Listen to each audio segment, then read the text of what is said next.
FDR and his deal for a desperate time. FDR was neither radical nor conservative, no matter what his defenders and critics have claimed, both then and now. One part traitor to his class, and another part defender of capitalism, he was both dangerously power-hungry and the savior of American-style liberal democracy. This man was, like his party's co-founder Thomas Jefferson, an enigma, an unknowable sphinx, and yet he was the man for his moment. Indeed, FDR and his New Deal, as both a response to economic depression and a reorganization of society, represent one of the most profound transitions in U.S. history. FDR served as president longer than anyone before or since, elected 4 times by wide margins. His opponents feared the man, and his supporters canonized him with rare and remarkable passion. First elected in a landslide in 1932, the Democrat entered office loaded with expectations. Seen as the anti-Herbert Hoover, his Republican opponent for the presidency, Roosevelt sailed to a victory that many saw as an electoral rebuke to the conservative Republican regimes of his 3 immediate predecessors. Though it was difficult to know exactly what his policies and ideology would be, the people placed their hopes and dreams in the 32nd president. He would, if nothing else, bring change. With the stock market crash of 1929, the economy crumbling, and countless Americans out of work in the early years of the Great Depression, Roosevelt took office with the mandate for change and a public expectation of national salvation. Perhaps no man could live up to such demands. FDR would, over the next dozen years, experiment, tinker, triumph, and fail. He knew the highest of political highs and the lowest of lows. Some historians and political scholars have even wondered, studying the maelstrom of conflicting Rooseveltian policies, whether FDR even had a coherent economic or political ideology. And they have a point. What we do know is this: by the end of his second term, Roosevelt had forever transformed his own party, the American economy, and the role and scope of federal power, and, it can be said without exaggeration, the nation itself. Whether these changes were for the better remains open to interpretation and debate. Indeed, today's politicians, left and right, continue to battle over the legacy and ideals of this singular man. Perhaps a fresh look at the real Roosevelt, the man, the myth, the inheritance he handed down, will better illuminate the contours of today's political combat. A New Deal to save capitalism? Roosevelt's detractors labeled him a socialist before he ever took office. His partisans deified him ahead of his inauguration and predicted he would save the nation from its economic plight and bring back prosperity. Roosevelt was, in fact, neither a commie nor a miracle worker, neither Christ nor Antichrist. What he was, as he took the mantle of executive power in March 1933, was imbued with a mandate for change and determined to do something, not just end the Depression, but to reshape the country. Through fits and starts, periods of immense popularity, and stretches in the political doldrums, FDR would improvise and legislate with an energy and passion rarely seen from an American president. From the very start, both on the campaign trail and in his inaugural address, Roosevelt announced that the train of change was a-coming. Accepting his party's nomination in a Chicago stadium, he exclaimed, I pledge myself to a new deal for the American people." Just what that New Deal would mean in practice was initially rather vague, couched in rhetoric more than clear public policy. FDR liked to say that the New Deal is as old as Christian ethics. It recognizes that man is indeed his brother's keeper. It demands that justice shall rule the mighty as well as the weak. To the optimistic leftist and the fearful conservative alike, this rhetoric smacked of socialism, but it was never that. The New Deal would prove both less ideological and more restrained than its proponents and detractors ever surmised. Experimentation, rather than a coherent Marxist ideology, which some of the president's enemies suspected, defined the New Deal. On the campaign trail in May 1932, FDR said as much, explaining, "The country needs and, unless I mistake its temper, the country demands bold, persistent experimentation. Take a method and try it. If it fails, admit it frankly and try another, but above all, try something." Roosevelt was nothing if not practical and intellectually malleable. Once, responding to the campaign question, "What is your philosophy?" he retorted, "Philosophy? Philosophy? I am a Christian and a Democrat. That's all." It would prove an accurate self-description throughout most of his tenure. What Roosevelt was, from the start, was inspiring and comforting. Whether through his soaring public speeches or his soothing radio addresses, the famed fireside chats, Roosevelt reassured the American people. In his inaugural address, he famously intoned, "This great nation will endure as it has endured. The only thing we have to fear is fear itself." The people found Roosevelt, for whatever reason, to be strangely and uniquely accessible. In his first week in office, FDR received 450,000 letters. The mail continued apace throughout his presidency, and he made time to read a selection daily. He saw himself, and was often portrayed, as the people's president. As such, he repeatedly invoked his deeply held belief that society and democracy would fail to function if too many workers and farmers slipped into desperate poverty. Even before his election, he asserted that, "In the final analysis, the progress of our civilization will be retarded if any large body of the citizens falls behind." Assembling a brain trust of mostly progressive advisors, including Labor Secretary Frances Perkins, the first female member of a presidential cabinet, FDR got to work. In his vaunted first 100 days, Roosevelt would push through emergency legislation meant to ease American suffering and begin the path to economic recovery. The Emergency Banking Act briefly closed the nation's banks, a 4-day banking holiday, and reopened them only once they had been declared sound. In a following flurry of legislation, he proposed and Congress passed the Glass-Steagall Act, which separated investment banking from personal banking, and he created the Securities and Exchange Commission, SEC, the Public Works Administration, PWA, which oversaw 10,000-plus infrastructure projects, an agriculture bill that called for direct government payments to farmers who agreed not to produce certain crops, thus controlling overproduction, the Tennessee Valley Authority, TVA, a public corporation that employed thousands to create public improvements in one of the nation's more depressed regions, and the Civilian Conservation Corps, CCC, which hired 250,000 young men for forestry, flood control, and beautification projects. By the time the 100 days were up, Congress had passed 15 pieces of legislation. Perhaps most popular with his people was the Federal Emergency Relief Administration, FERA, which increased, for the first time, direct federal unemployment assistance to the states. This handout, or relief, depending on your point of view, was something President Hoover and his fellow Republicans had fiercely resisted. The result of FERA was profound. Roosevelt, the savvy politician, had artfully transferred the allegiance of the nation's poor from their local leaders to the President and Washington, D.C. Most transformative, though, was probably the National Industrial Recovery Act, NIRA, which abandoned progressive-era trust-busting for the cartelization of major industries. The act would establish federal regulations on maximum work hours and child labor and guarantee the limited right of workers to unionize. The NIRA also empowered the government to oversee and control production in whole industries and forced price and wage increases. Another component of NIRA was to be the Public Works Administration, which undertook an ambitious federal construction program meant to get the unemployed back to work. In many ways, early New Deal legislation, especially the nationalistic CCC and the self-regulating cartels of the NIRA, would have pleased FDR's boyhood idol, his cousin Theodore Roosevelt. They bore the hallmarks of TR's own economic philosophy so very clearly. Still, the results of the famed 100 days were mixed. What historians would later call Roosevelt's first New Deal halted a bank panic, authorized the greatest public works program in U.S. history, and granted billions in federal unemployment relief. Most important, it buoyed the hopes of the people and infused them with Roosevelt's own optimism. Nevertheless, it must be admitted that this deluge of new laws lacked any coherent pattern or ideology.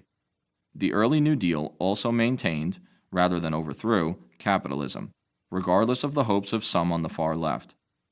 And it certainly did not end the Depression, which would rage for many more years. Expectations of a quick fix were, to be fair, unrealistic. Yet from one, admittedly liberal, perspective, it is good that the first New Deal did not end the economic emergency outright. After all, had prosperity been restored by 1934, the follow-on Second New Deal and the program's more ambitious transformative reforms might never have come to pass. Indeed, we could argue that it was only the continued economic crisis that ensured the election of the massive Democratic majority required to pass the rest of FDR's New Deal in 1935 to 1936. Just before the legislative midterm elections of November 1934, Roosevelt's influential Interior Secretary, Harold Ickes, recognized that more transformative reform was needed to address the Depression. He noted in his diary that, "The country is much more radical than the administration. Roosevelt would have to move further to the left in order to hold the country."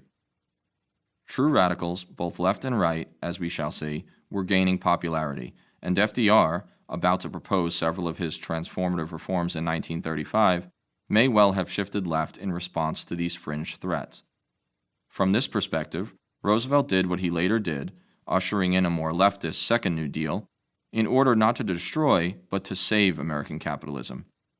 These new measures, according to FDR's son Elliott, were designed to cut the ground from under the demagogues.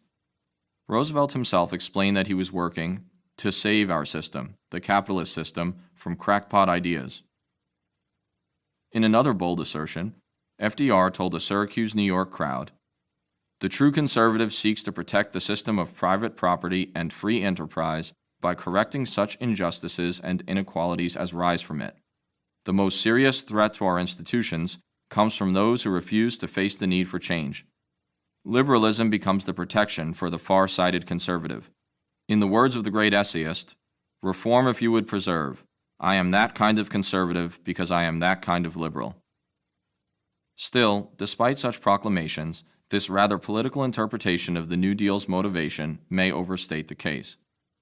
Roosevelt was, it must be admitted, at least partly driven by genuine empathy for the poor.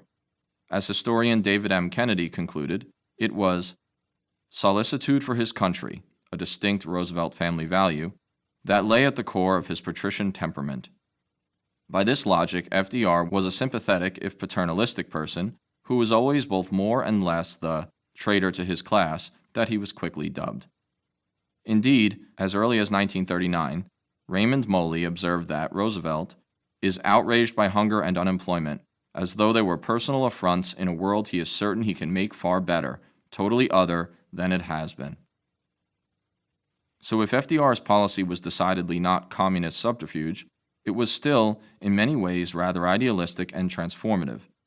By 1935, the president was waging a war of political persuasion meant to change the public's mind about the role of federal government in poverty reduction and economic stabilization.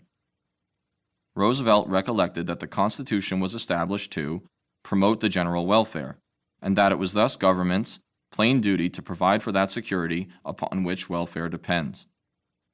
It was a battle, a war really, that FDR would ultimately win, at least until the conservative revival of the 1970s to 1980s. Let us, then, surmise that Roosevelt had become a cautious idealist by 1935. In that year's annual address to Congress, FDR declared that social justice, no longer a distant ideal, has become a definite goal.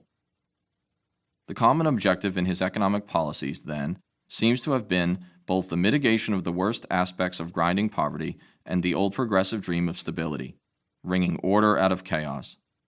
To provide this, Roosevelt needed to win over the hearts and minds of the majority of people to his own view that corporate business interests alone couldn't be counted on to provide the stability and poverty mitigation needed in a modern industrial society.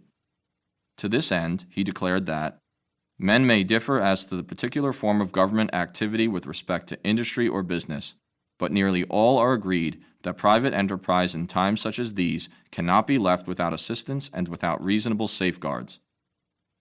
By his third year in office, Roosevelt had convinced an unforeseen majority of Americans of just that, and his policies of government investment and poverty alleviation would rule in Washington for at least the next 30 years. From reform to disappointment, the Second New Deal and its legacy.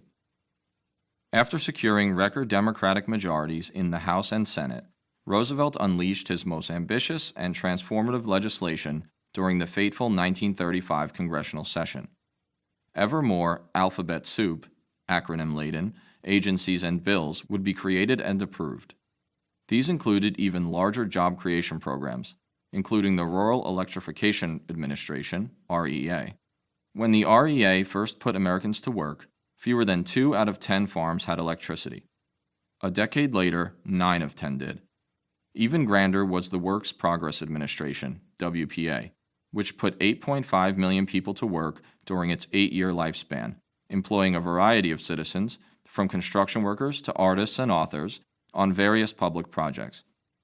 In the end, the WPA would build 500,000 miles of highways and almost 100,000 bridges. This was a federal investment in infrastructure that was unheard of and unimaginable just a few years earlier. Still, there was controversy and scandal. Roosevelt was, whatever else he may have been, a savvy, consummate politician.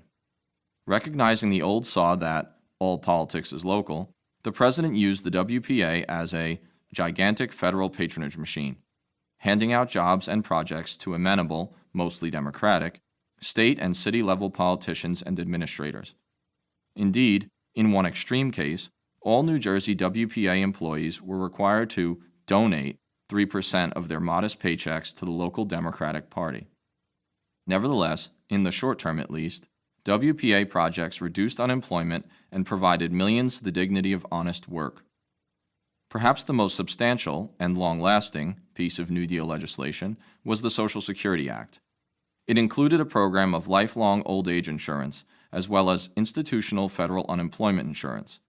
The insurance provisions for the elderly were motivated by both humanitarian considerations and practical economics. Much of America's impoverished community was made up of septuagenarians, but so too was much of the workforce. Social Security benefits would both decrease poverty and dispose of surplus workers over the age of 65. Providing a marginal retirement fund for the elderly would, by this logic, open up more jobs for younger, able-bodied, unemployed men and women. Originally, Roosevelt and his New Dealers, as his loyal bureaucrats came to be called, wanted to include a national system of health care in the Social Security Act. This provision was doomed to fail and was quickly jettisoned, however, in the face of public, political, and corporate obstacles. America, it seemed, unlike its European counterparts, was not yet ready for universal health care. Even without the health care provisions, Social Security was a bold measure. Nonetheless, it was far from the socialistic, radical proposition that FDR's enemies feared. Rather than finance the insurance through direct, progressive taxation, Roosevelt insisted that Social Security be based on private insurance principles, specifically that the funds necessary should be raised by contribution rather than an increase in general taxation. Social Security was thus, in the words of historian David M. Kennedy, to be not a civil right, but a property right. That was the American way.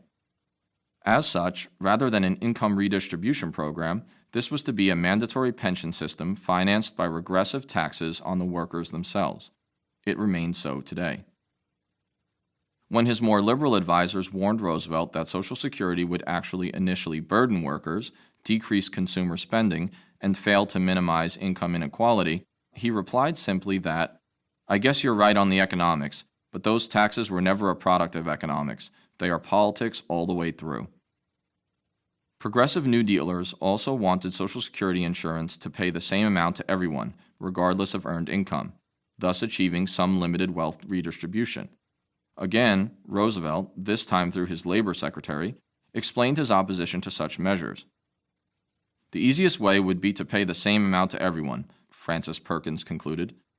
"But that is contrary to the typical American attitude that a man who works hard, becomes highly skilled, and earns high wages deserves more retirement." And so it would be.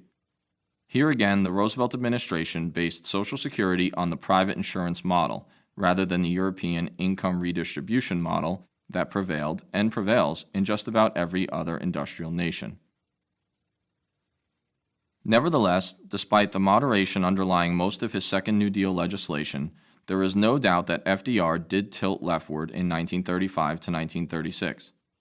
Yet even this was as much rhetoric as reality. In June 1935, Roosevelt pushed for tax reform, telling Congress that our revenue laws have operated in many ways to the unfair advantage of the few, and they have done little to prevent an unjust concentration of wealth.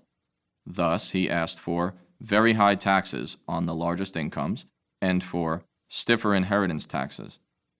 FDR called his proposal a wealth tax. His opponents soon dubbed it a soak the rich plan.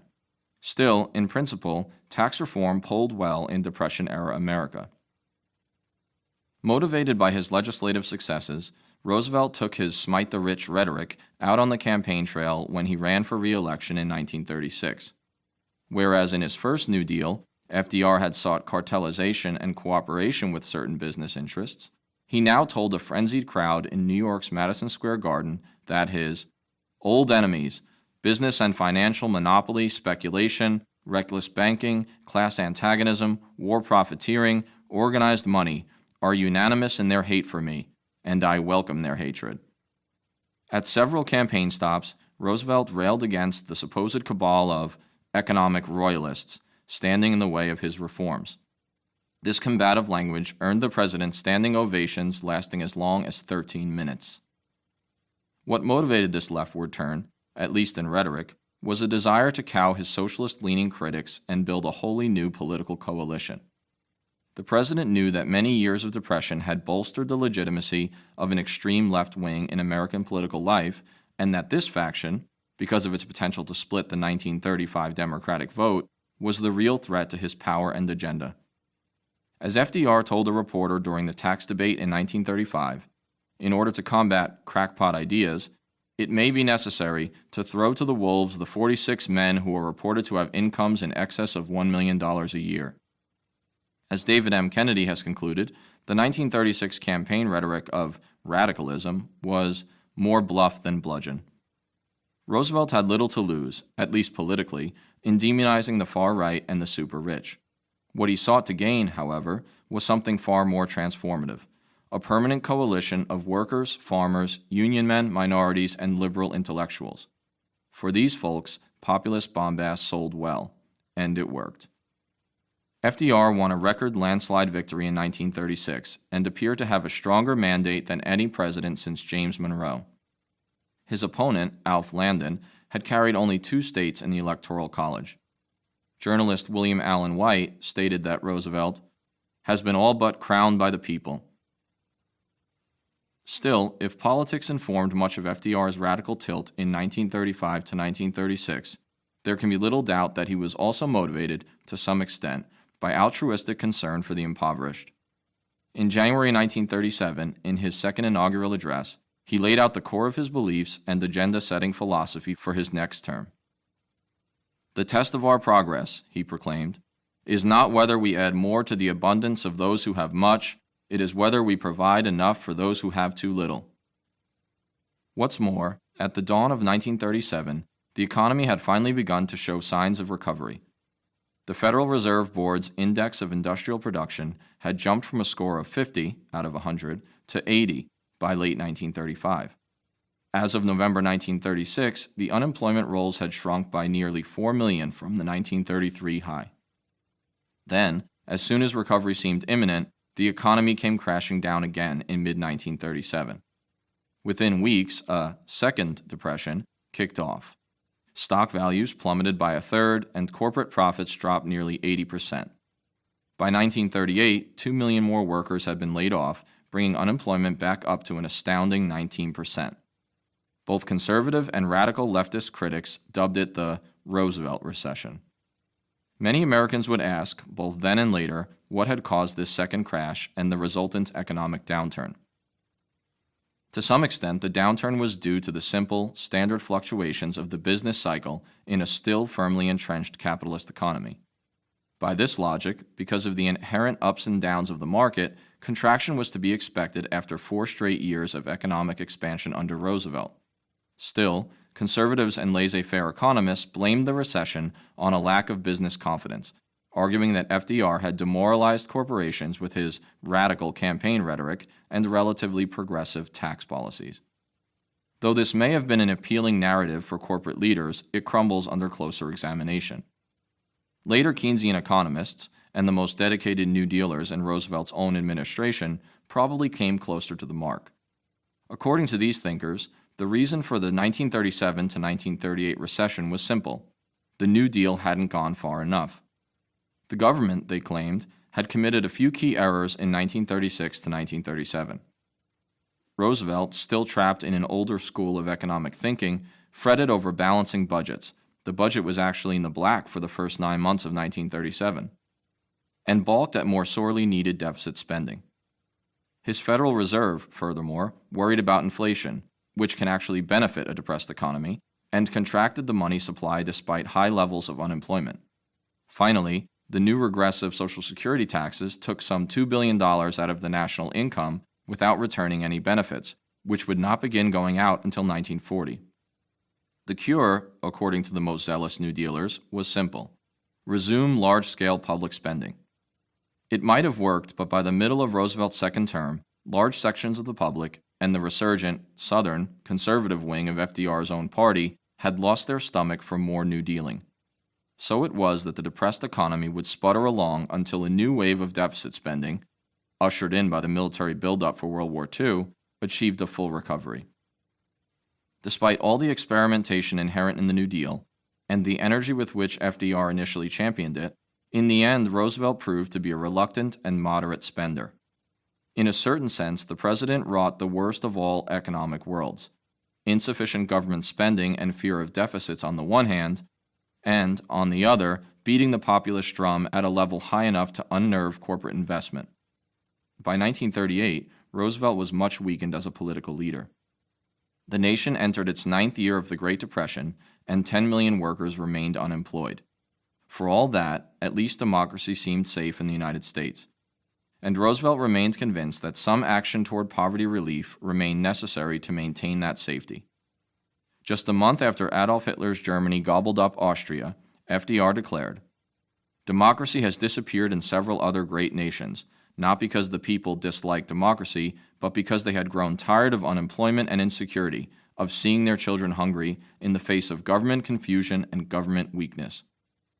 If his New Deal had not brought recovery, at least it had not produced fascism or communist authoritarianism.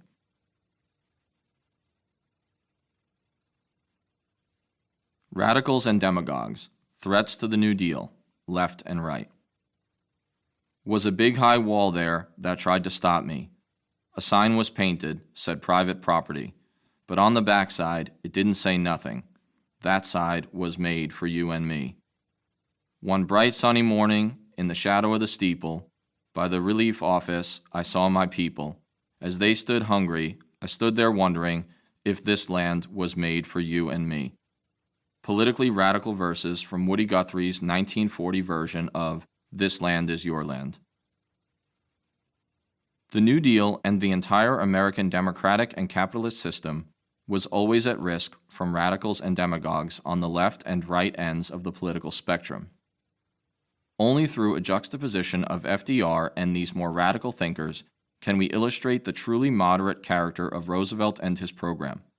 Furthermore, to ignore or marginalize more radical voices is to misunderstand the temper and anxieties of many Americans in the midst of the Great Depression. A crashed economy and skyrocketing unemployment are radicalizing triggers in and of themselves. There were, throughout the 1930s, many paths not taken as FDR carefully threaded the needle of restraint. Some of the left-wing radicals were ideologically consistent socialists or communists, but many others were simply frustrated populists raging against the wealthy elites and their perceived collaborators. For example, in Iowa during April 1933, a mob of mask-wearing farmers abducted a judge in order to suspend foreclosure proceedings, threatened to lynch him, and then left him beaten and naked in a ditch. The governor soon declared martial law in several Iowa counties. Then, in July 1934, longshoremen led a brief general strike that largely shut down San Francisco. Similar actions occurred in the textile mills of New England and the Carolinas in the same year. Such outbursts of violence and militant strikes were fairly common and convinced Roosevelt of the urgency for reform actions. Leftist intellectuals, artists, and avowed communists and socialists also menaced Roosevelt from the left. The League for Independent Political Action, founded in 1929 by a University of Chicago economist, declared that capitalism must be destroyed and that no such compromise, the New Deal, with a decaying system is possible. A hero of the League, Floyd Olson, said as late as 1935 that American capitalism cannot be reformed, and a third party must arise and preach the gospel of government collective ownership of the means of production and distribution. Such communalist ideals also infused the work of socialist-influenced artists.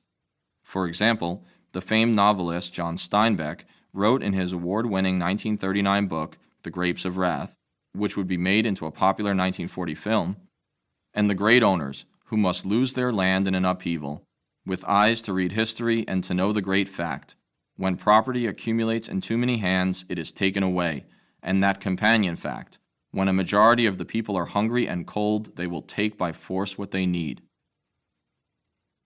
Furthermore, the acclaimed African-American poet Langston Hughes was one of many artists to sign a manifesto declaring that, as responsible intellectual workers, we have aligned ourselves with the frankly revolutionary Communist Party. Indeed, communists and socialists, as well as their sympathizers, were prominent in parts of the labor movement as well as in Hollywood.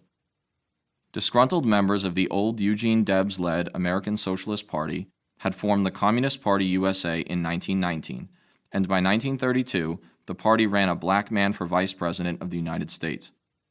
The Communists received over 100,000 votes in 32, an all-time electoral high for the party. Official membership in the party rose by a factor of 30 from 1930 to 1935. Roosevelt recognized this challenge from his far left and ramped up his economically populist and redistributionist rhetoric for the 1936 presidential campaign. Additionally, popular demagogic figures arose during this period and challenged Roosevelt from the far left and right. Louisiana's popular Senator Huey Long created the Share Our Wealth Society in January 1934, with promises to radically redistribute income and make every man a king. Another famous activist, the progressive novelist Upton St. Clair, won nearly 1 million votes for California's governorship in running on a utopian, production-for-use communitarian platform. Finally, the eccentric, anti-Semitic radio priest Charles Coughlin combined both left and right-wing policies, just as the German Nazis had, and formed the National Union for Social Justice. This organization had a platform promoting inflation and railing against international Jewry. The power and popularity of these men, as well as their influence on Roosevelt, should not be underestimated. Long, known as the Kingfish, was probably Roosevelt's most popular competitor during the early New Deal. He was a shrewd operator and a powerful orator. He attacked Wall Street and corporate barons, utilizing the well-worn language of class resentment and William Jennings Bryan-style populism. Long made no secret of his fanaticism, declaring in 1935 that he wished there were a few million radicals in the United States. His zealous dream of economic leveling was apparent even before the Depression, when he won the Louisiana governorship on the slogan, "Every man a king, but no one wears a crown." As a senator, Long carried his contempt for the elite political establishment into D.C. with the swagger of what some called a hillbilly hero. Though Long was initially a supporter of the New Deal, Roosevelt called him one of the two most dangerous men in the country. The other, FDR said, was General Douglas MacArthur. Roosevelt's fears and instincts were borne out. By 1934, Long decided that the New Deal had not gone far enough, and his Share Our Wealth Society called for the confiscation of large fortunes, a steep income tax on the rich, and the redistribution of $5,000 to each and every American family. Economists recognized that the dollars didn't add up. As one put it, confiscating all fortunes larger than $1 million would only produce a mere $400 per family. Still, neither Long nor his faithful supporters were daunted for a moment. The Kingfish would announce over the radio that his listeners should "Let no one tell you that it is difficult to redistribute the wealth of this land. It is simple." By 1935, Long's organization claimed 5 million members. Then, in a direct threat to FDR, Long told reporters that Franklin Roosevelt would not be the next president of the United States. Huey Long will be. In response to these boasts, a worried pro-Roosevelt Democratic senator warned that Long is brilliant and dangerous. The Depression has increased radicalism in this country. The president is the only hope of the conservatives and the liberals. If his program is restricted, the answer may be Huey Long. Long wasn't the only radical challenger to Rooseveltism. Radio priest Charles Coughlin, a naturalized American but Canadian-born, could not directly challenge FDR by running for the presidency himself, but the movement he unleashed pecked at the New Deal order from both the left and right. The Coughlin constituency included largely lower middle-class ethnics, often only one generation removed from Southern and Eastern Europe, who had found some level of prosperity before the outbreak of the Depression. These dispirited workers were attracted not to Coughlin's religion, but to his unique brand of populist politics. Coughlinites denounced international bankers and the gold standard while demanding inflation to mitigate debts. That was the leftist component of the muddled ideology. On the other hand, his supporters also fiercely attacked communism and campaigned against Wall Street, whose machinations they attributed largely to sinister Jewish business executives. Coughlin certainly seemed an imminent threat to the Democrats, especially after he declared that the old political parties are all but dead, and founded the National Union for Social Justice, which boasted some 8 million members at its peak. Indeed, by 1934, Coughlin received more mail than any other American, including the president. Reviewing this evidence, many historians have concluded that Long's threats pressured FDR into his more activist New Deal proposals in 1935. While that may be an oversimplification, Roosevelt was, no doubt, concerned about his left and right flanks. As the president told a journalist in early 1935, "I am fighting communism, Huey Longism, and Coughlinism." He was working, as he often explained, to save our system, the capitalist system, from crackpot ideas. Long would soon be assassinated and Coughlin's following diminished, but Roosevelt no doubt had these men and their followers in mind when he spoke of crackpots and their fanciful ideas in the mid-1930s. The rise and division of American labor. The American labor movement never had the power and prestige of its European counterparts. The U.S. had no labor party to speak of, and socialism never gained much of a foothold in pre-Depression America. This outcome was, it seems, a result of the nation's peculiar ethnic diversity and nativism and its legacy of racial slavery. However, it was also due to massive violent crackdowns unleashed by the corporate-friendly American state throughout the late 19th and early 20th centuries. In a certain sense, it was in fact the New Deal that promoted the golden age of American labor. Still, seen from another angle, neither the New Deal nor Roosevelt himself was a steadfast friend of labor, and, indeed, the labor movement only fractured further and alienated many Americans during the era. Viewed through this lens, the period ended with the co-opting of labor by the centrist Democratic Party, the movement's power and potential never to come to fruition. Nevertheless, the early successes of labor unions during the Roosevelt administration must be noted. Only 6% of workers belonged to unions in 1929, but by 1939 that number had risen to some 33%. No doubt some New Deal legislation seemed to catalyze this growth. After the passing of the NIRA, which includes a modest right to unionize, the president of the United Mine Workers, John L. Lewis, took to declaring in radio addresses and speeches that the president wants you to join a union. Moreover, the 1935 Wagner Act, which officially guaranteed the workers' right to organize and required employers to bargain with union representatives, seemed to bolster Lewis's agenda. With such soaring rhetoric, Lewis rose to the fore of the entire American labor movement, even if his declaration about what the president wanted wasn't wholly factual. In fact, we now know that FDR was lukewarm toward labor, feared its potential radicalism, and preferred government regulation and social welfare to union-led collective bargaining. The Wagner Act and the NIRA were actually compromise measures forced on the administration by grassroots activism and the president's urban ethnic constituencies. No matter, by 1934 to 1935, labor felt it had the wind in its sails, partly because of a popular president. In 1934, unions staged 2,000 strikes across almost every industry in every region of the country. Some led to violence and public sympathy for the strikers.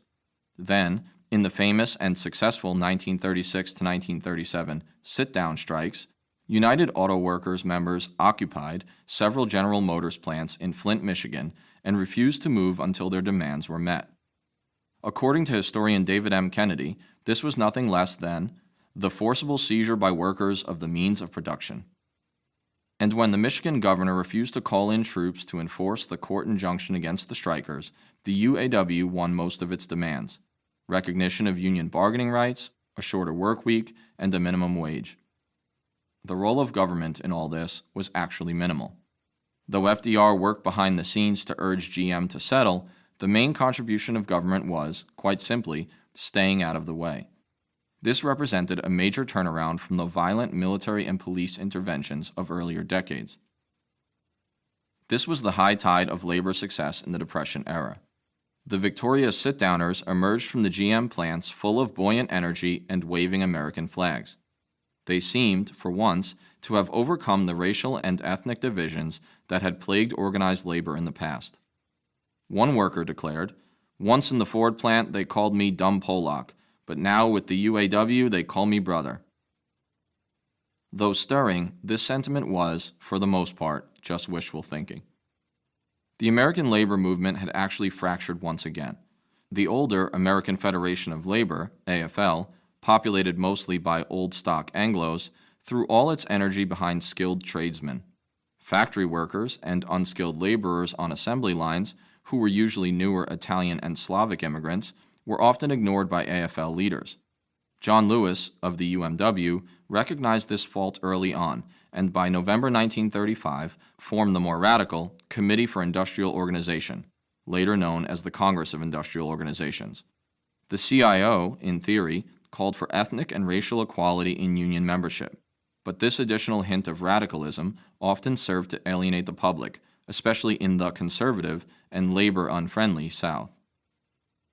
What's more, despite the victories in the sit-down strikes, the workers themselves lost much public sympathy. Many middle and upper-class Americans feared the radicalism and effectiveness of the spreading sit-down strikes and quickly turned on organized labor.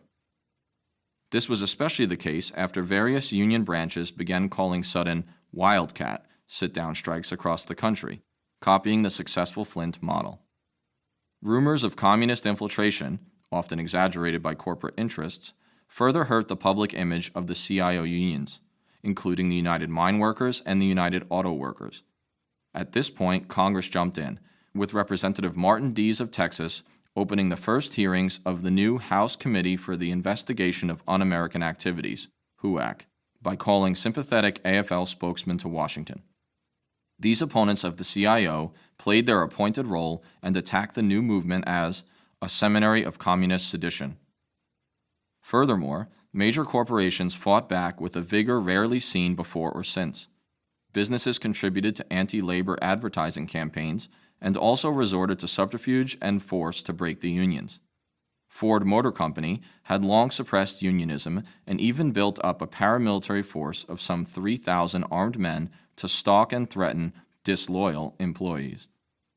GM, for its part, invested $1 million to field a force of wiretappers and union infiltrators to combat the UAW. Radical Labor's Waterloo came during a steel strike over Memorial Day weekend of 1937. When a UAW marcher threw a stick toward approaching police, pistol shots rang out and the law enforcement agents essentially rioted. When it was over, 10 strikers were dead, 7 shot in the back. 30 others, including a woman and 3 children, were wounded by gunfire, and 9 of them were permanently disabled as a result. At this point, government power intervened in the more traditional way. Pennsylvania's governor imposed martial law in the wake of the steel strike, and Ohio's governor did the same in Youngstown after 2 shooting deaths of steel workers there. All told, the summer of 1937 saw 18 workers killed. Still, public sympathy had by then shifted from labor and moved to the side of business and the police. The radical potential of the sit-down strikes, when combined with an effective corporate propaganda campaign, disquieted a majority of Americans. President Roosevelt was now in a tough spot. He couldn't side with labor without being seen to sanction the increasingly unpopular sit-downers, but he couldn't attack labor without alienating some of his most loyal voters. As was typical, Roosevelt chose the middle path. He declared a plague on both your houses, business and union. And just like that, as historian Irving Bernstein concluded, a brief and not very beautiful friendship had come to an end. Despite such disappointments, organized labor did not abandon Roosevelt as he had abandoned it.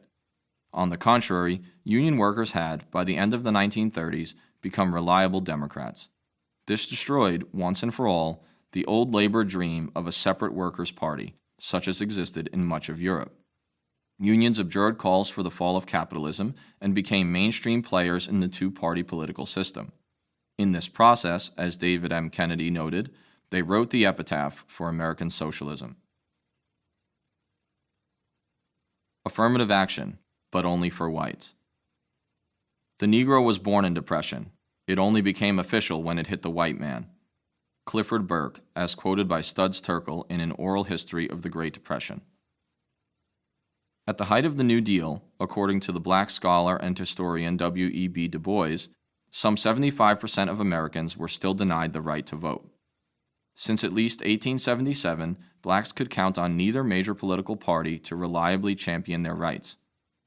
Nonetheless, it was undoubtedly during the Great Depression that a supermajority of African Americans moved toward the Democrats. That this should be so is somewhat odd.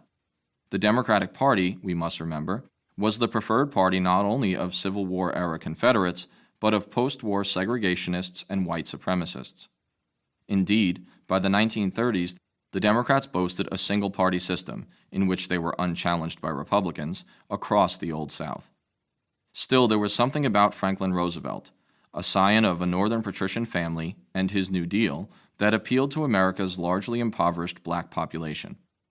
Black Americans saw hope in the man and his policies.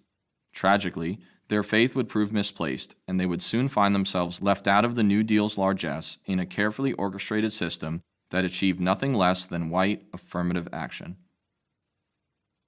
The main culprits in this epic sellout were powerful Southern Democrats along with FDR himself, who proved all too willing to compromise with these white supremacists, a decision that the president saw as politically necessary. The Southern wing of the Democratic Party had long been dominant. This requires some explanation and analysis. Given the peculiar American system of state-based senatorial representation, the 17 states that mandated racial segregation had a combined 34 seats in the Senate. Almost all were Democrats. The Republicans rarely even ran an opposing candidate, and blacks, who largely favored the GOP, the party of Lincoln, were disenfranchised. Thus, these senators made up the majority of Democrats in the Senate and had undue influence on the party platform and policies. Furthermore, these senators, along with Southerners in the House, usually had the most seniority in Congress and thus chaired the key committees, controlling which bills made it to the floor for debate and a vote. Finally, because of the low franchise among African Americans and with blacks counted for representation purposes, although they were blocked from voting, each white Southerner in Congress had far more statistical sway in Washington than his Northern counterpart. Throughout the New Deal era, these dominant Southerners would use their power for one primary purpose: to maintain their apartheid system of white supremacy. The new attraction of Northern blacks to the Democratic Party and the apparent sympathy of Southern blacks for New Deal socioeconomic reforms were seen very differently by African American leaders and Southern white party leaders. Whereas one black preacher in the South hopefully told his flock to "let Jesus lead you and Roosevelt feed you," the attraction of African Americans to Roosevelt and his New Deal was seen as a threat by many whites. As one Georgia relief agent concluded, "Any nigger who gets over $8 a week is a spoiled nigger, that's all. The Negroes regard the president as the Messiah, and they think that they'll all be getting $12 a week for the rest of their lives." Here we see an early manifestation of the belief among white bigots that blacks were lazy and reliant on government welfare by their very nature. From a neutral perspective, black enthusiasm for the New Deal was wholly understandable. As was and is always the case in American history, depressions and recessions tend to have disproportionate effects on the black community. In 1932, for example, black unemployment reached 50%, double the national rate. Often the last hired, blacks were usually the first fired. Despite Roosevelt's later sellout of American blacks, there were reasons for hope upon his first election. First Lady Eleanor Roosevelt would remain a vocal proponent of black civil rights throughout her husband's tenure, even if FDR often failed to follow her lead. Still, in 1933, the president did consult an informal group of advisors known as his Black Cabinet and appointed the first ever black federal judge. Nonetheless, the Depression only increased Southern anxiety and raised the rates of terror attacks in the region. Lynchings tripled in 1932 to 1933, with 23 such killings occurring in a single span of 12 months. This shocking statistic led the Congress to propose, once again, federal anti-lynching legislation. Northern Democrats and African Americans hoped, in vain, that FDR would throw his weight behind the bill. He would not, and the bill failed again in the face of Southern intransigence and a marathon 6-week Senate filibuster. During the filibuster, Louisiana Senator Allen G. Ellender made clear the stance of his fellow Southerners, proudly declaring, "I believe in white supremacy, and as long as I am in the Senate, I expect to fight for white supremacy." For his part, Roosevelt felt he had no choice but to abandon the bill to its inevitable fate. As he told the NAACP's Walter White, "If I come out for the anti-lynching bill now, the Southern Democrats will block every bill I ask Congress to pass to keep America from collapsing. I just can't take that risk." From the president's perspective, civil rights legislation would, once again, have to wait. By and large, though, the real crime of the New Deal was the way it excluded blacks from the structural social safety net and relief budgets. It was the Southern Democrats who ensured this by insisting on, and gaining FDR's acceptance of, local control of federal relief and employment programs. Southern political leaders insisted this be the case as the price for their legislative support. For example, when South Carolina Senator Ellison Cotton Ed Smith learned that New Deal programs might provide cash relief to black tenant farmers, he stormed into a government administrator's office and exclaimed, "Young fella, you can't do this to my niggers, paying checks to them. They don't know what to do with the money. The money should come to me. I'll take care of them. They're mine." Unsurprisingly, local welfare administrators in the South segregated such programs or rejected them outright on the basis of race. Then, when Congress passed the Social Security Act, with its substantial old age insurance and unemployment relief components, the Southern Democrats again twisted the legislation to exclude blacks. Though the bill would have no specific racial language, the Southerners insisted on, and won, a provision to exclude farm laborers and domestic servants from Social Security coverage. Thus, at a stroke, 9.4 million of the neediest workers, a disproportionate number of them black and brown, were denied these benefits. The results were tragic and far-reaching. Whereas white workers benefited from the affirmative action of a social safety net and old age insurance, blacks fell ever further behind. By the 21st century, white household wealth was on average 9 times that of black families. Roosevelt and the Democratic Party were directly complicit and caught up in this corrupt system of racial exclusion. It's important to understand that the white supremacists in the party were not conservatives in the contemporary sense of the word. The South was largely a dirt-poor region. Its Democratic representatives liked the New Deal and its social welfare programs, so long as the programs didn't upset the region's structural racial caste system. Consider the irony and staggering juxtaposition of FDR and perhaps the most virulently racist in the Congress, Senator Theodore Bilbo of Mississippi. Bilbo proudly declared in 1938 that the U.S. is strictly a white man's country. One drop of Negro blood placed in the veins of the purest Caucasian destroys the genius of his mind. Despite this shocking assertion, Bilbo would proclaim, 2 years later, "I am 100% for Roosevelt and the New Deal."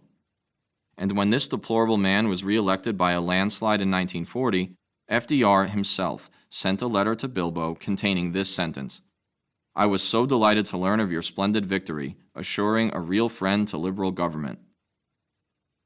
Perhaps the paradox and contradictions appear staggering, and indeed they were.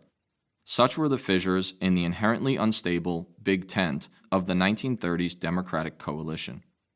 Roosevelt felt he had to work with the monsters in the South to save and transform America. This led him into some disreputable bargains that haunt his reputation. So it was, then, that liberal, yet racist Southern legislators crafted the New Deal into what it ultimately became, a system that historian Ira Katznelson has labeled a combination of Sweden, social welfare, and South Africa, apartheid. We live with the results of that Faustian bargain even today.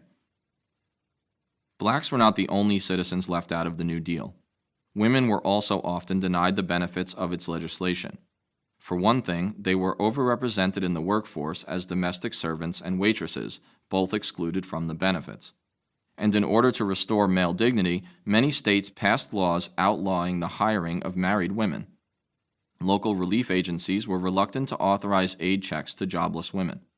Indeed, the mass firing of women was seen by some commentators as a formula to end the Depression. As Norman Cousins of the Saturday Evening Post wrote, the national emergency could be ended simply by giving pink slips to 10 million employed women and then giving their jobs to men. Presto, he wrote, no unemployment, no relief rolls, no depression. Despite the supposed equal protection clause of the 14th Amendment, blacks, Mexican Americans, and many women were denied the full economic citizenship provided to their white and male counterparts. And blacks could not use the ballot box to raise any significant dissent because only 4% were registered to vote. As such, we may conclude that for at least 30 years, until the legislative advances of the 1960s, one couldn't truly consider the U.S. a genuine democracy. That would be the work of a future generation. A dangerous man, FDR the dictator. Adolf Hitler took office as Germany's chancellor just a few months before Roosevelt's first inauguration in March 1933. This is a more than interesting coincidence. Liberal democracy was dying throughout the world in the 1930s. Many citizens, and scholars even, had begun to doubt the ability of elected legislatures to solve the big problems of the day, notably worldwide economic depression. One-party totalitarian systems, fascism in Italy, Spain and Germany, and communism in the Soviet Union, seemed the way of the future. Given this fact, and the economic devastation the Depression wrought in the United States, it is surprising that FDR did not assume the powers of a dictator at some point during his years in office. Roosevelt did flirt with rule by executive fiat, and was seen by many opponents as something nearing a tyrant. We must ask, then, whether FDR was, indeed, a dangerous man, and examine the contours and limits of his personal power. Many commentators, even liberals and old-time progressives, in fact urged Roosevelt to assume singular power. Even before his inauguration, America's most famous editorialist, Walter Lippmann, wrote to Roosevelt, "You may have no alternative but to assume dictatorial powers to end the Depression." And in fact, Roosevelt threatened as much in his first inaugural address. Many of his supporters loved it. Today we forget that the biggest applause line in his famous speech wasn't, "We have nothing to fear but fear itself." Rather, the crowd roared most loudly when FDR declared that if the legislature failed to act according to his views, "I shall ask the Congress for the one remaining instrument to meet this crisis, broad executive power to wage a war against the emergency, as great as the power that would be given to me if we were in fact invaded by a foreign foe." This remarkable if disturbing statement earned the new president cheers, but his limited moves in that direction would meet with major opposition. Roosevelt ran into the most trouble and disapproval in response to his so-called court-packing scheme. Fearing that the rather conservative, mostly Republican-appointed Supreme Court would strike down most of his New Deal legislation as unconstitutional, it had already overturned 12 such measures in the preceding months, Roosevelt proposed legislation that would allow him to appoint an additional justice for each justice over the age of 70 who refused to retire. Though a staggering reorganization of the judicial branch and an infringement on its independence, FDR felt the proposal was justifiable. His plan would weaken the power of the most conservative justices on the court, the Four Horsemen, all of whom were 70 or older. FDR saw this as a necessity to save the economy. His Attorney General, after all, had warned the president that the court mean to destroy us. We have to find a way to get rid of the present membership of the Supreme Court. And, from Roosevelt's perspective, the septuagenarian conservative justices were out of touch with the needs of a new industrial economy gripped by depression. However, in this case, Roosevelt's political motivations were all too clear. A massive public outcry ensued.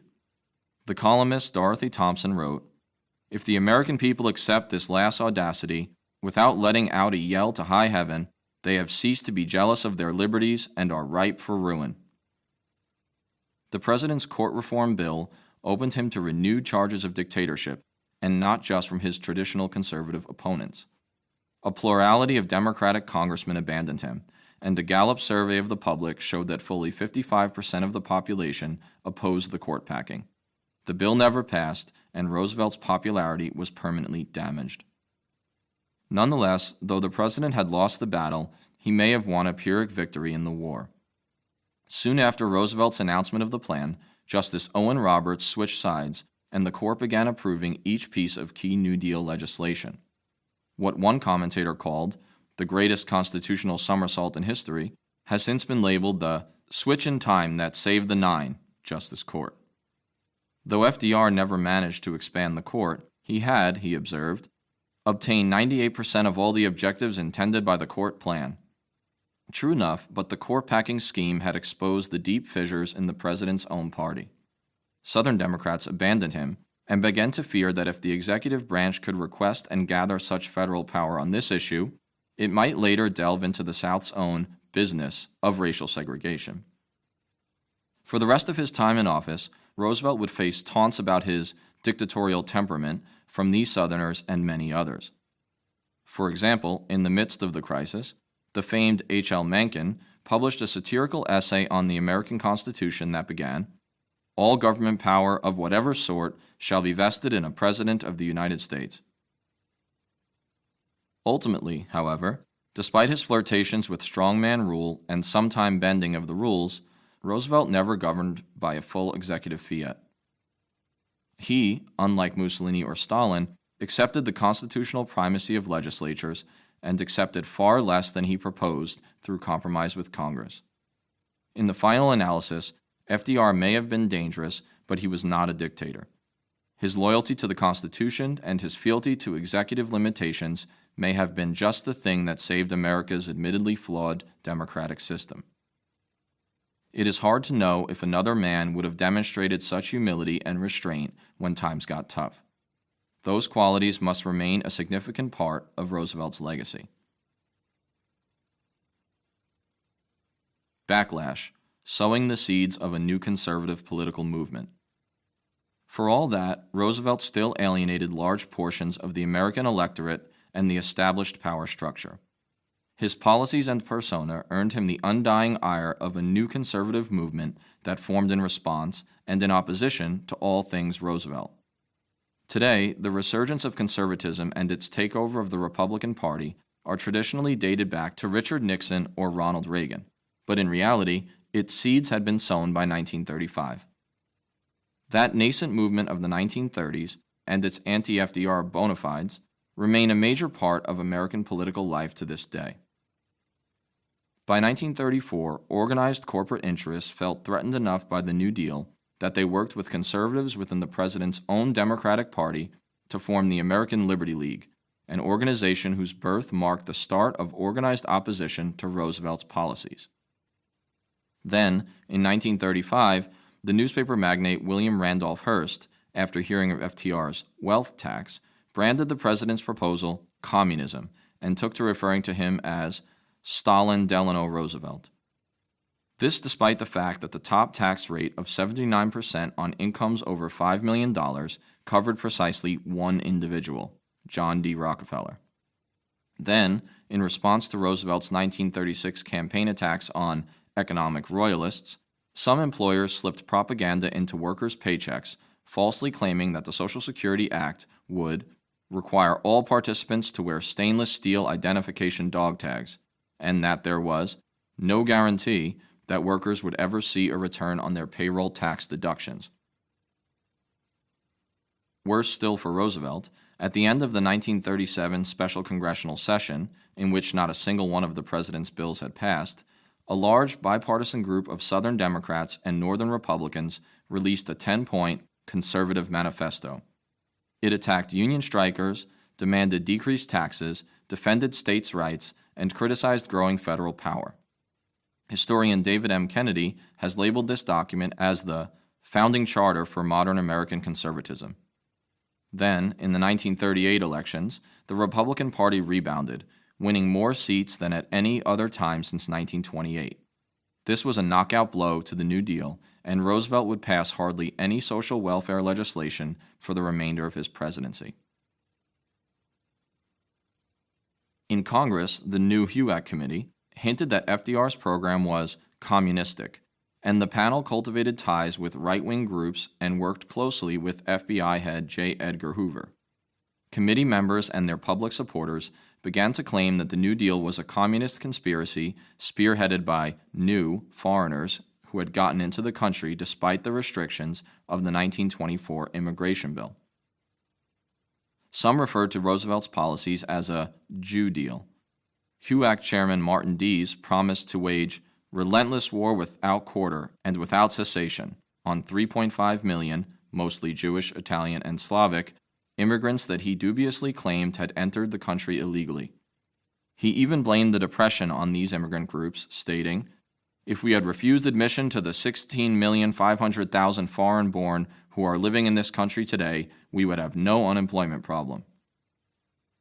Tragically, when German Jews sought refuge in the U.S. from Nazi rule throughout the later 1930s, it was Dees and his fellow new conservatives who mobilized the congressional opposition that stood in their way and relegated many of them to concentration camps and ovens. That aside, whether for better or worse, Roosevelt's experimental, innovative federal welfare legislation, along with the fact that he was loved among immigrant workers, helped rally to the standard of conservatism a new swath of disgruntled Americans. And not all of them were rich corporate businessmen. Just as Roosevelt had delivered a new and for a time dominant coalition of minorities, urban ethnics, impoverished farmers, and liberal intellectuals, his conservative opponents began forming their own nascent consortium. This grouping would include Southern racists, Anglo-nativists, business interests, states' writers, opponents of welfare excesses, and a stable upper middle class grown ever more fearful of the strength of unions and minorities. That coalition would stem the liberal tide by 1968 and decisively seize power in 1980. What, then, can we conclude about the New Deal and its legacy? Let us start with what it did not do. Roosevelt's flurry of legislation did not end the Depression. It did not meaningfully redistribute the national wealth. America's income profile was, in 1940, much the same as it had been in 1930. Nor did it challenge the system of capitalism or the tenet of private ownership. The New Deal was never as socialistic as its enemies had claimed. What it did do, importantly, was put in place institutional structures that provided security to large numbers of Americans. The New Deal regulated banking, helping prevent a major economic crash until 2008, after, it must be noted, Glass-Steagall restrictions had been overturned. It stopped an avalanche of bank and mortgage defaults through new systems of federal controls, many still in existence. The New Deal must be said to have put in place a security apparatus for banking and homeownership that facilitated the post-war suburban housing boom of the 1950s and 60s. Most decisively, the New Deal increased the power of the federal government and put to rest, at least temporarily, the notion that the market and the goodwill of the private sector were sufficient to sustain a secure economy for all. Thenceforward, the U.S. government would play a decisive role in market regulation, poverty relief, and labor practices. Roosevelt may have been too optimistic when he promised that the New Deal would make a country in which no one is left out, but the program did take steps in the direction of economic security for most. If the New Deal didn't substantially challenge capitalism, it did upend the role of the federal government in the constitutionally mandated protection of the general welfare. And notably, it did so without shredding the Constitution. Roosevelt eschewed radicalism and, as David Kennedy concluded, prevented a naked confrontation between orthodoxy and revolution. This was no small matter. As the historian Jill Lepore has noted, FDR's ascension marked the rise of modern liberalism. Indeed, the Democratic Party, strengthened by the new Roosevelt coalition, of blue-collar workers, union men, Southern farmers, racial minorities, progressive intellectuals, and women, would dominate American politics for nearly 3 decades after FDR's death in 1945. Still, the new, powerful coalition was always inherently unstable and contained within itself the sources of its own destruction. Southerners and Northern white working-class ethnics were always less than comfortable in an alliance with poor blacks, who were seen as a threat both to the prevailing racial order and the job-wage prospects of white workers. By the mid-1960s, these undercurrents of tension would explode, and the coalition would break over the emotional issues of black civil rights and government-sponsored social welfare programs. The result, we now know, was an empowered conservative movement and Republican Party that has, arguably, commanded American politics ever since. The seeds of all this were in the New Deal and the Roosevelt coalition from the very start. Whether one reveres Roosevelt and his New Deal, or perceives him and his program as the forebears of wasteful spending and an overpowering federal welfare state, on one point perhaps all can agree. What appears most remarkable about FDR, his Depression-era leadership, and his New Deal is this.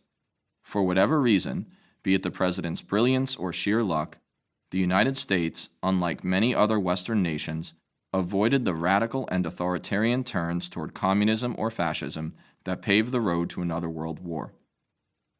Early in Roosevelt's tenure, the soon-to-be famous British economist John Maynard Keynes wrote the following to the new president. "You have made yourself the trustee for those in every country who seek to mend the evils of our condition by reasoned experiment within the framework of the existing social system. If you fail, rational change will be gravely prejudiced throughout the world, leaving orthodoxy and revolution to fight it out. But if you succeed, new and bolder methods will be tried everywhere, and we may date the first chapter of a new economic era from your succession to office."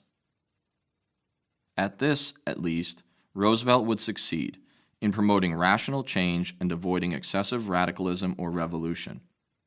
FDR threaded the needle between the overpowering currents on the rise elsewhere in the industrial world. What is less clear is whether Roosevelt's middle path was ultimately best. After all, his relative conservatism on matters of labor, race, and deficit spending, he regularly insisted, contrary to common memory, on balanced budgets, sounded the death knell of socialism in America, ensuring that the United States, alone among highly developed Western nations, would have neither universal health care nor a powerful labor party. By co-opting the poor, the farmers, the urban workers, the intellectuals, and minorities within his new Democratic coalition, he essentially bolstered the American two-party system and slammed the door on any third-way policies. FDR was, in the end, no traitor to his class. On the contrary, he saved the wealthy, both the newly rich and his own patrician blue bloods, from what might very well have been the collapse of the capitalist system itself. It was a fact that many of his enemies among the economic royalists were too short-sighted to realize. Through his perhaps unique combination of genuine empathy, paternalist practicality, and political savvy, FDR escaped revolution from either the left or the right.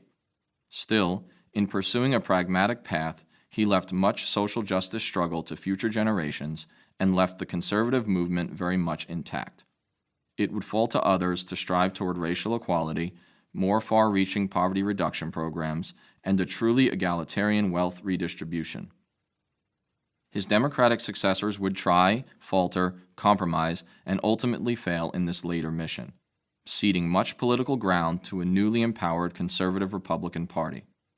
By the 21st century, the Democrats, in the interest of winning elections, would tilt so far to the right as to be nearly indistinguishable from the rising Republicans. Democrats could still emerge victorious from time to time, but by the end of the second decade of the new millennium, income inequality would again reach levels unseen since the start of Roosevelt's first term. Had FDR not gone far enough? Did his middle path doom the New Deal?